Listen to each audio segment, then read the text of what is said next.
People have been murdered for money, property, and other inheritance for as long as humanity has existed. In fact, some of the greatest tragedies in history, including everything from mass genocide to the Salem witch trials, happened for the sole purpose of stealing other people's wealth. So it's no wonder that Mr. Howell lost his mind after bequeathing his various investments to his fellow castaways. But did he really have anything to worry about? You are listening to Real Stories, Real Problems with Rachel and Roxanne.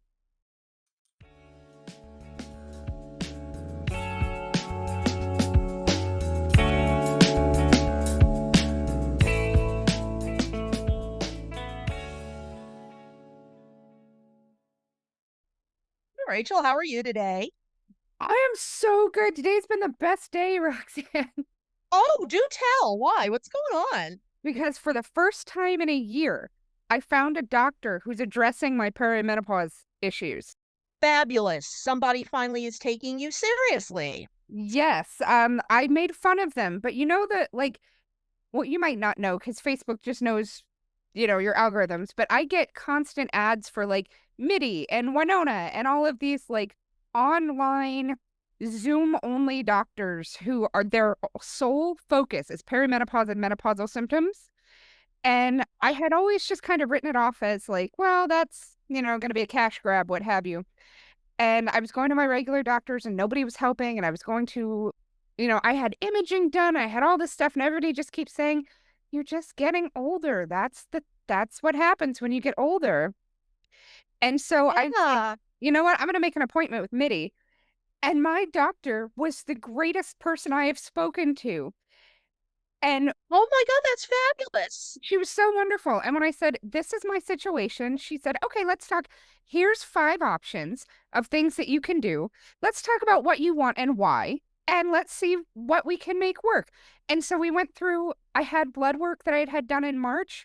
And so she went through and she reviewed everything. And she was like, based on all of this, I feel like this is your best solution. So let me go ahead and call you in some prescriptions and we're going to meet again in a month. And she was fabulous. That's wonderful. That's absolutely wonderful. Oh my God, I'm so glad because I know you've been struggling with that for, quite some time and trying to get people to listen to you and understand your particular situation. And we could do a whole podcast on that. Well, not on your perimenopause, but like, I mean, about women and, in how we're treated in the medical, industry, about not being taken seriously, especially when it is menopause or perimenopause, definitely. Well, and then I found, I don't know if you've ever heard, it's a phone game. You download it from Google Play. It's called Betwixt. And it's a psychological health game. And I was just like, you know what? I'll give this a whirl. I'll see. And you pay $19, and I'm like, fine, I'll pay the $19 for the game. Let's see what happens. And my husband came home from work yesterday and I was sobbing on the couch. And he was like, what is wrong? And I said, I didn't know for $19 that Betwixt was going to make me stop hating myself. Like, it has been the most helpful game. So in the past 48 hours, I Check this out. oh, it's amazing. Like, honestly, I will pay the $19 so you can play this game if you want, Roxanne. It is so, so helpful. Like, you will forgive yourself. That's one. Well, it's my birthday in 2 days. So there you go. You can give me Betwixt for my birthday. Happy birthday, Roxanne. We will get See, you the at game. least you get helpful things on Facebook. I keep getting the ads for the AI boyfriend. And it's really depressing. But yeah, so Oh, this is just God. all this past 48 hours has been incredible medical stuff that has happened kind of outside of traditional approaches to fixing medical problems. Right. So I've been thrilled beyond measure for the past couple of days. Oh, good. I'm glad. I'm glad. Good for you. And that was quite a deterrence, but we're going to get right back into today's episode. Yes. Normally, Mr. Howell. And oh, yeah. normally we talk about like documentaries. But every so often we'll have a week where one of us is really busy and we just can't manage to do a whole documentary. And that's what this past week has been for me.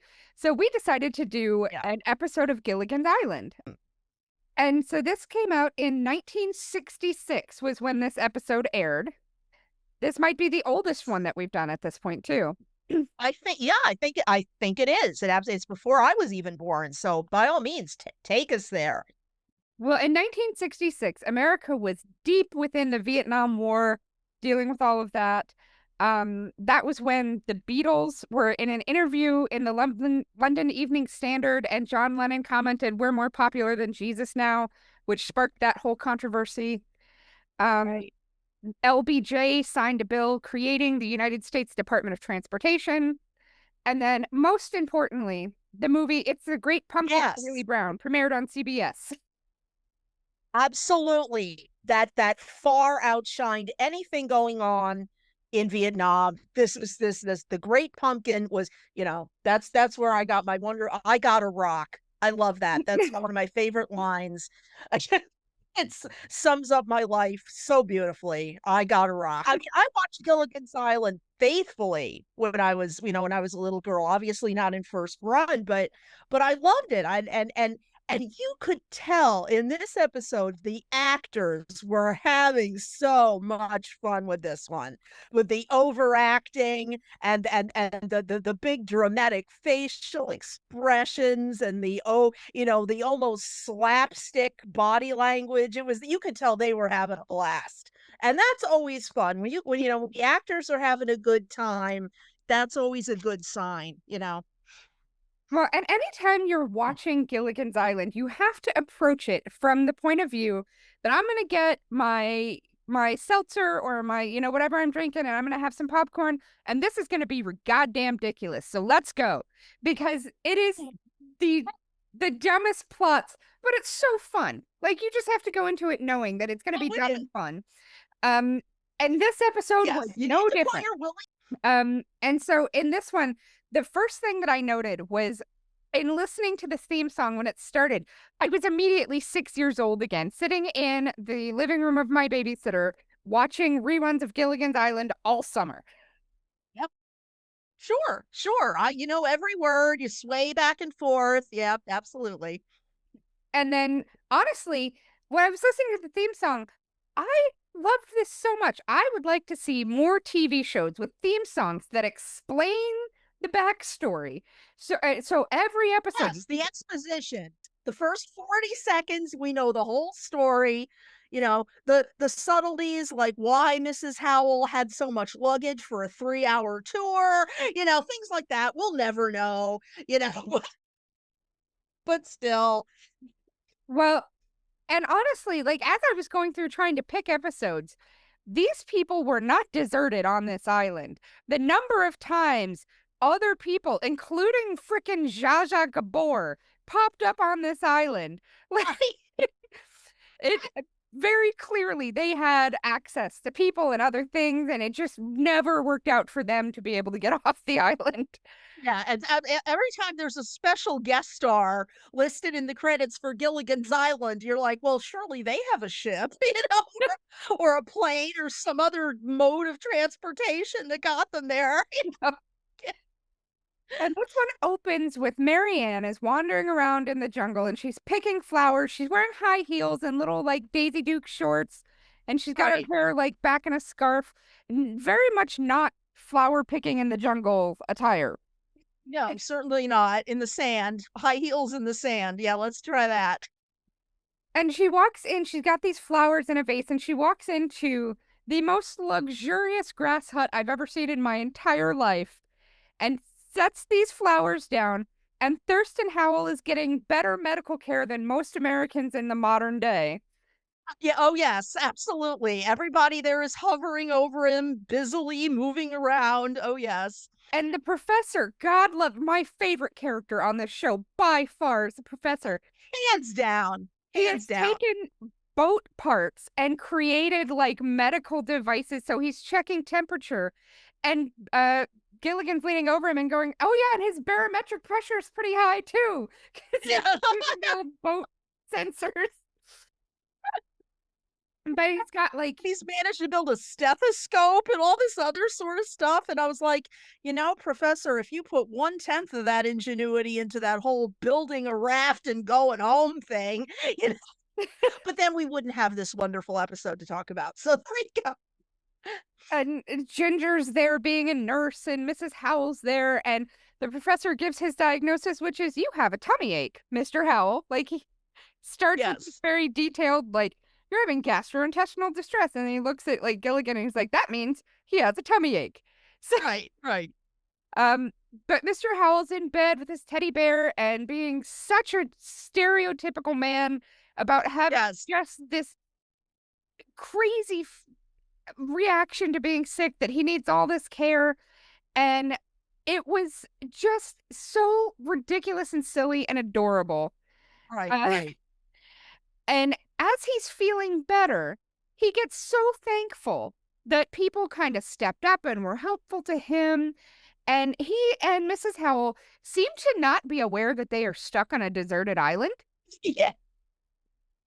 Yes, she's like, yeah, because Mr. House like, I want to do something to thank them. And she's like, invite them to the club, or invite them to our place in Monaco. And Mr. Howell doesn't correct her with, honey, we're on, Lovey, we're on a deserted island. No, his thing is, no, we need to think bigger. And I was like, okay, go big or go home, I always say.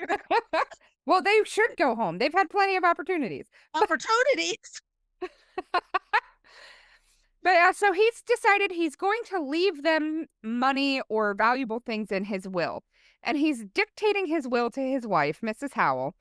And he decides he's going to leave a diamond mine to Ginger. And he's Oh, going to leave the Transcontinental Railroad to the professor. And Marianne gets 2 plantations and a fleet of cars.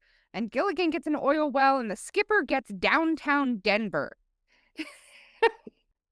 I'm sitting there and I'm watching this whole dictation and I'm like, none of that is legal. And then I was like, never mind. What am I doing? Why am I trying to even like, See? you know? You just got to go in the knowing it's ridiculous.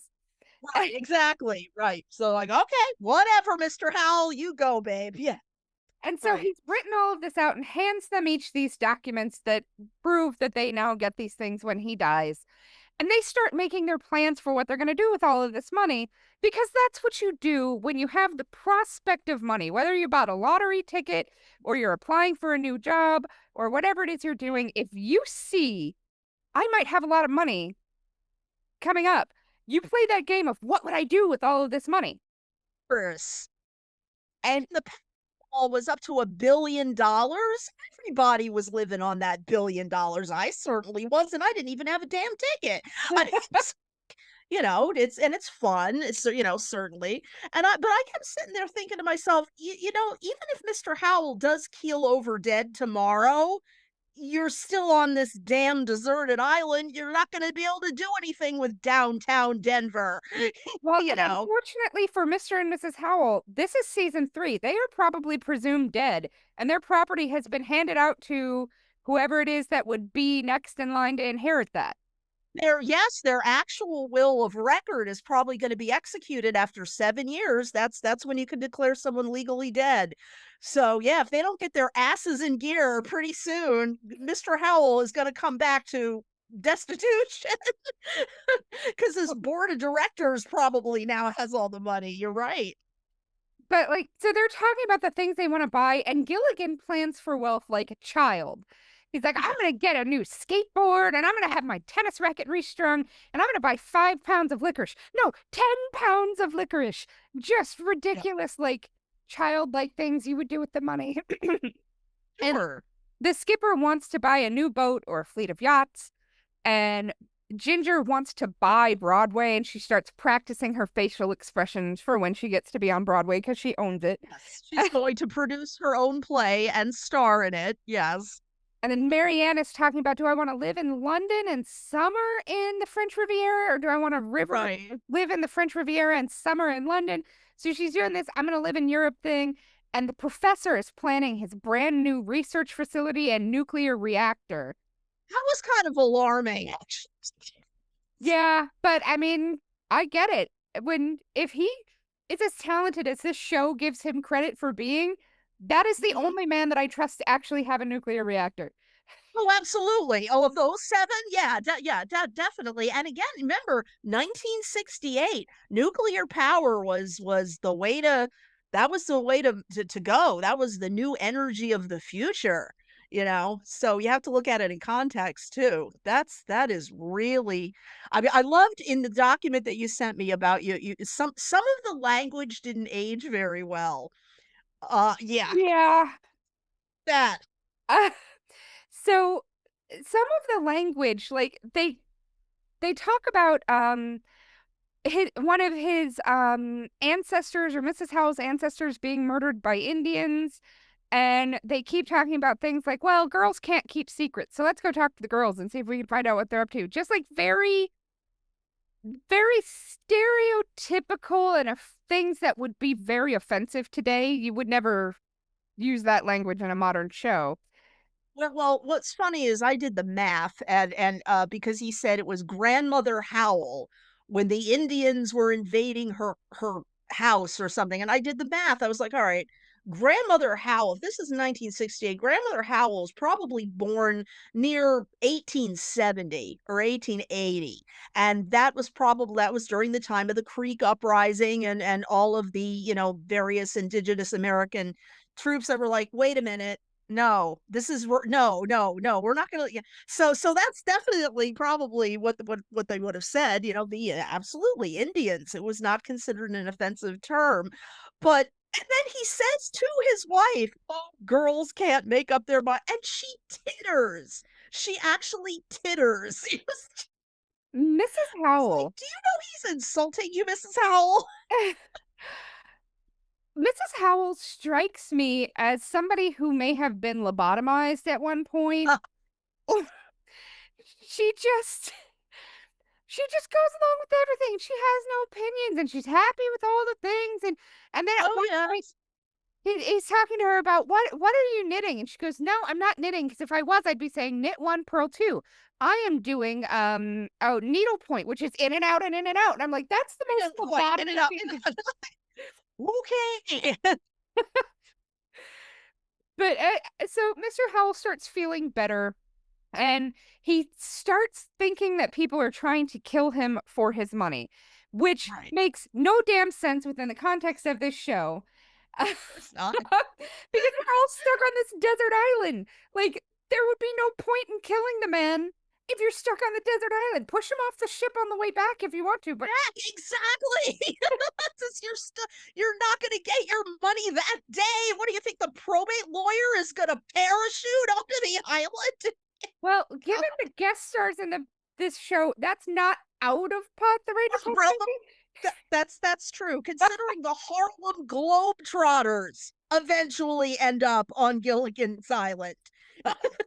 This and listeners, you have not seen a classic bit of TV. You've gotta go right now on YouTube and search The Harlem Globetrotters on Gilligan's Island. It's a wonderful hour and 40 minutes out of your life that you'll never get back, but why not? Yeah. But as Mr. Howell is going around and he's kind of catching snippets of conversation and Right. walking himself into places where he doesn't know exactly what's happening and he's assuming it's all murder plans. He Of overhears course. Skipper and Gilligan talking about something that he interprets to be murder, and he sees the professor digging under a boulder and it falls off a cliff and nearly hits him and he thinks it was a purposeful murder attempt. And the girls are digging a hole to catch something really big and he falls into their trap and he assumes that it was there for him so that they could come back and murder him later. And he's really leaning into this. They are going to kill me for my money. Right. And so he's stacking up luggage against the door of the straw hut, which is the stupidest thing I've ever seen. Right.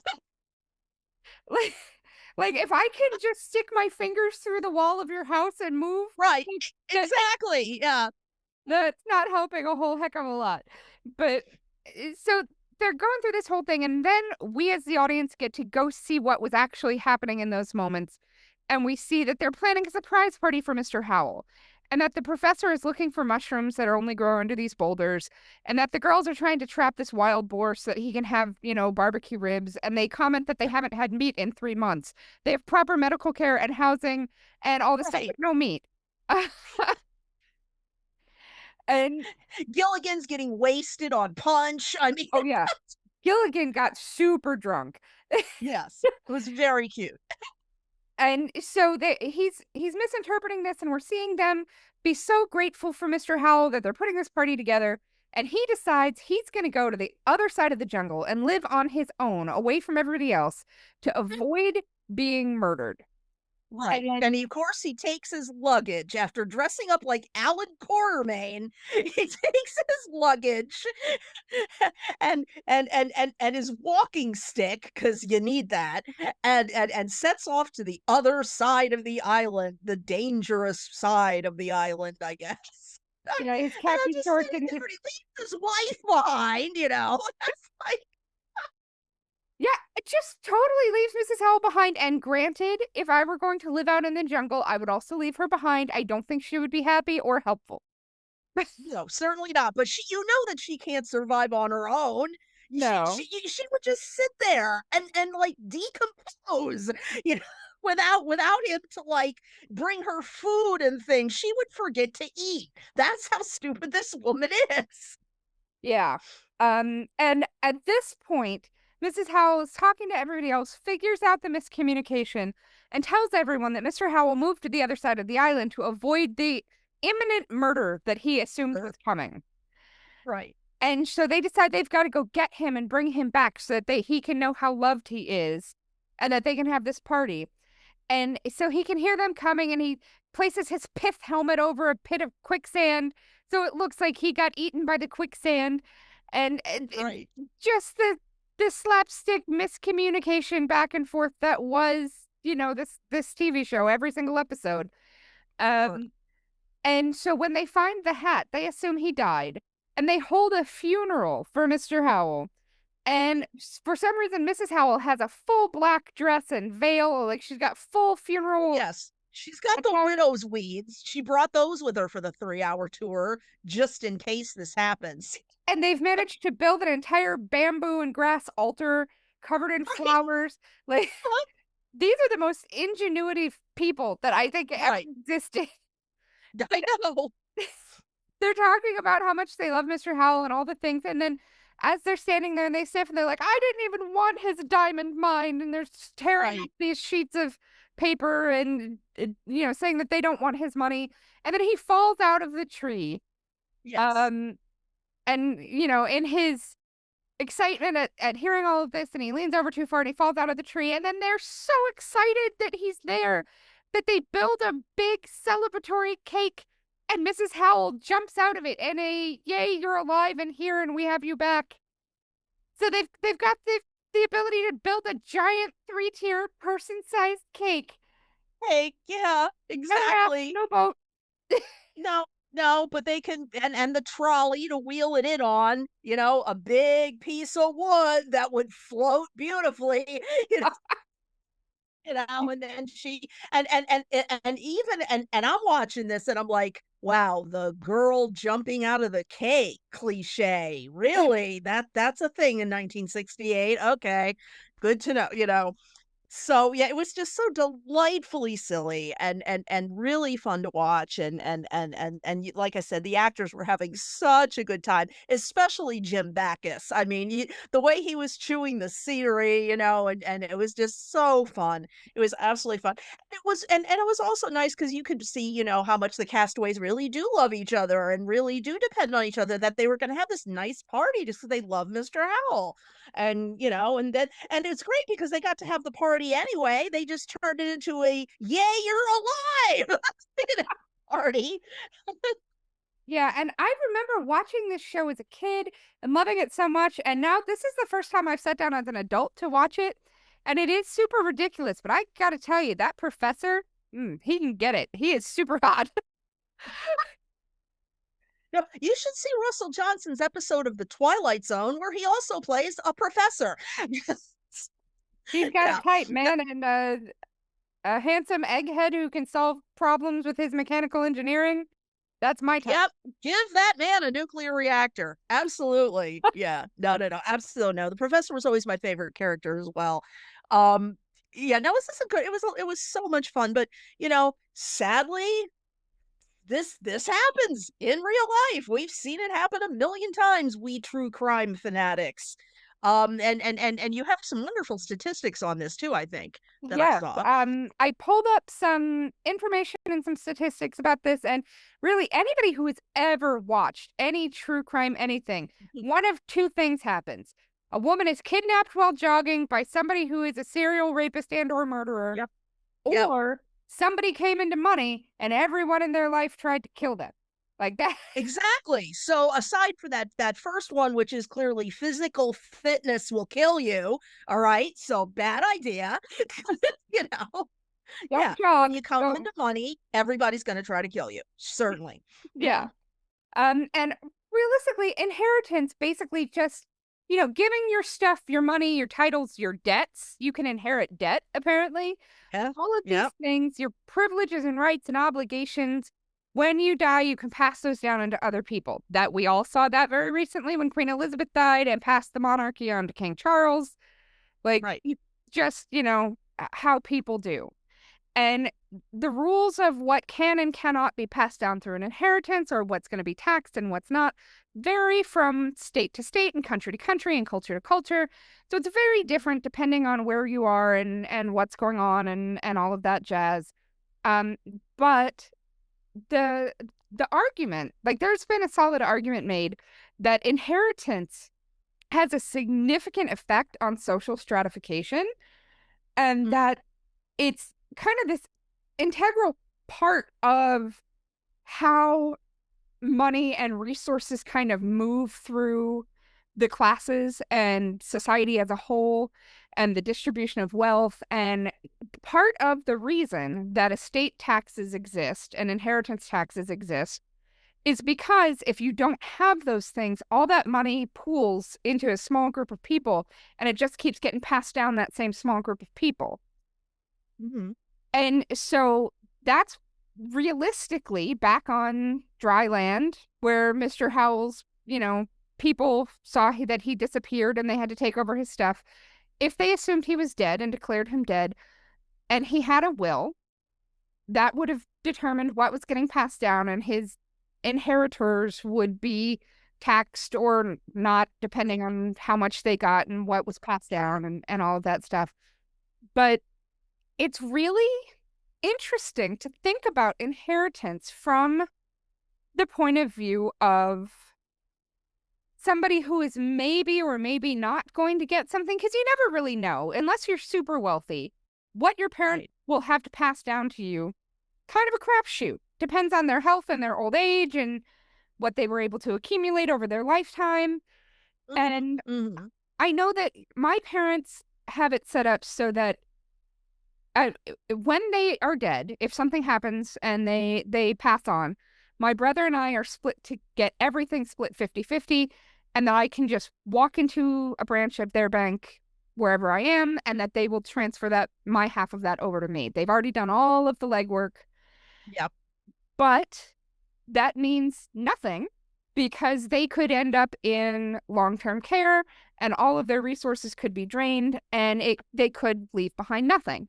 Or they could get hit by a bus tomorrow and leave behind all of their retirement money and all of their property and Mhm. everything, like, because they just retired, just like in this last year. Right, right. Well, now see, that was what happened to me being an only child. I was the sole inheritor or sole beneficiary, but because of my mother's gambling addiction, I also inherited a lot of debt, which pretty much counteracted anything my father was able to leave me.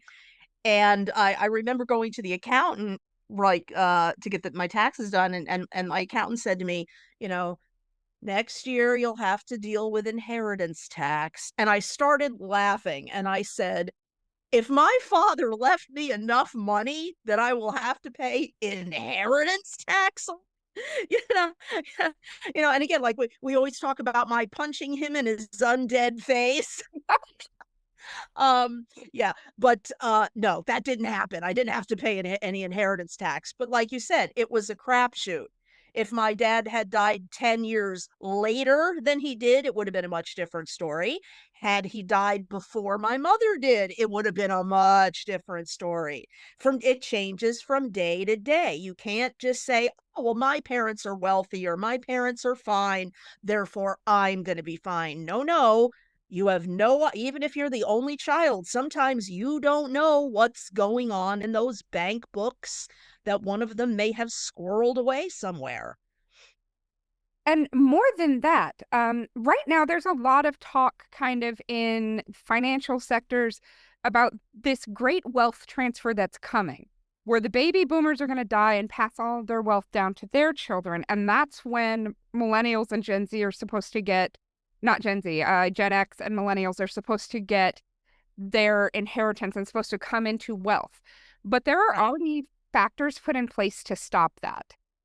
Mhm. Um, Nursing homes and assisted living facilities are being bought up by corporations who are raising prices so that they are trying to drain every penny of elderly people's nest eggs so that there's literally nothing left behind to leave to their children, that it's all going Mhm. into their care for the last stages of their lives.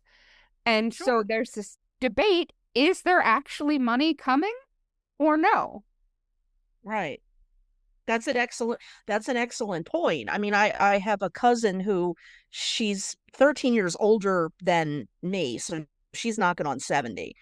And she's unmarried, and, she has nursing home insurance. She has been for some time been paying into this program because she knows if she becomes infirm, I mean, she's healthy as a horse, thank God, but if something does happen, if she becomes infirm, she knows she has no children to take care of her. She knows that she's not, she's alone, and she knows that she'll be taken care of now.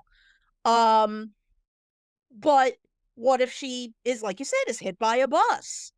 What happens to all that money then? She doesn't need this policy anymore. I mean, it's you simply don't know. I mean, people who are they're making plans to be in long-term care, even if it's, assisted living or an out and out nursing home. Well, if you stroke out and just keel over dead in your bed, that becomes a non-issue. You just don't know, and that's scary. It is, and I have thought more than once, in this last few months, that as we are watching, ICE kidnapping Mm, people and putting them in concentration camps and all of this stuff, they are not going to stop at illegal immigrants. There is no. going to come a point, if they are not stopped by some outside force, there's going to come a point when rounding up elderly people becomes a realistic possibility because they have all of that Mhm. money and wealth that they've been sitting on that they're now trying to live off of. And if they are declared non citizens and put in concentration camps to die or gassed or whatever's coming, like God knows, Yeah. Mhm. then all of that money is taken by the state. Like, Sure. that's not necessarily even passed down because you've been declared not a citizen. And in the intro, we talked about genocides and like the Yep. Salem witch trials, even a lot of accusations and a lot of large scale torture and harm and death was done specifically for the purpose of taking people's wealth and property. Like all of the women who were Well, accused in the Salem witch trials and Giles Corey and all of that, these were people who their neighbors wanted their shit. exactly. It's like, "Oh, she has a nice cow. I want that cow." Or Yeah. I want the land So that their farm they own or like whatever. Like, mhm. so this is a real problem.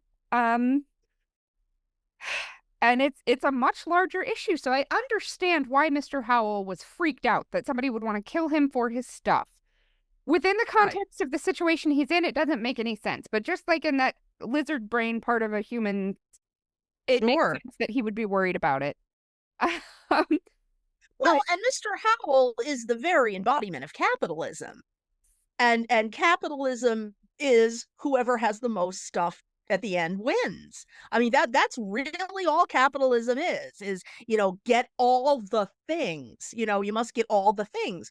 And having had my heyday in the 80s, which was certainly the decade of get all the things, they never taught us what to do with the things once we got them. We just knew we had to have them and hoard them and not let anybody else have them. So and that's Mr. Howell in a nutshell. He is the living, breathing embodiment of capitalism on Gilligan's Island. And, so of course he's going to be terrified of Yeah. getting bumped off for his stuff. He defines himself through wealth.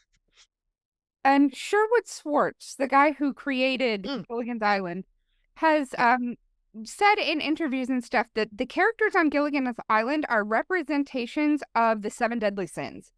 And Mr. Howell is a representation of greed. Certainly, yes. And so it makes sense that a character who that is their origin, that is their motivation, so to speak, would be worried about, being murdered for his money. And that even in the giving away of things, because he felt Mhm. generous, he immediately felt bad about that. He immediately started thinking secondary thoughts about I shouldn't have done this. Why did I do this? Like that generosity was Mhm. out of character for him, and it didn't work with the Right, way that his brain functioned. right, right. And then I guess within this episode, we have to talk about George Steinbrenner, um, which I don't know if you remember, but George Steinbrenner, Wait, George Steinbrenner from the Yankees? the guy who owns the Yankees, Okay, by all means, bring this home. Go ahead. he died in 2010, Right, and he had right. a $1.1 billion estate. And Okay, 2010 was a year that had there are occasional places in the calendar where if you die within this calendar year, there are no federal estate taxes. And okay, George Steinbrenner died in a year where there were zero federal estate taxes. So, okay, with a $1.1 billion estate, if he had died the year before or the year after, he would have paid almost $500 million, or his heirs would have paid almost $500 million in federal estate taxes. Oh, wow. Huh. And I don't know what happened. I am not accusing anybody of murder, but that seems like a real solid motivation for knocking off That's George Steinbrenner. convenient, isn't it? I have to imagine that the, law enforcement was brought in to research that heavily because Oh, I'm sure. Interesting. I didn't know any of this. Oh my god. Wow. Fascinating. yeah, so it's one of those things where like you don't ever really think about it, but there are points when it could be really beneficial or really detrimental to die at a certain point or with a certain amount of money. And then, Right. like, only very large estates, like as of 2024, estates of $13.61 million or more are subject to federal estate taxes. So, for most of Mhm. us, the vast majority of us, federal estate taxes will never be a thing that impact us one way or the other. No. We may pay local, state, estate taxes, that kind of thing, but the federal level, none of that's going to impact us at all. Um, Certainly not. Absolutely not. But I'm going to stop you there because it's time for us to check out for the day. So thanks for listening to Real Stories, Real Problems with your hosts, Rachel and Roxanne. We hope you enjoyed our deep dive into the hilariously murky world of paranoia, inheritance, and Gilligan's Island. Join us again next week for a glimpse into another financial problem and a documentary all about it. If you enjoyed our show today, please remember to like, subscribe, and leave us a review on your podcast app. Thanks for listening. See you again next week. And just as a reminder to listeners, we are not sponsored by anyone. Neither MIDI nor Betwixt are paying us anything at all for this podcast. This is all just my opinion. But thank you. See you again next week.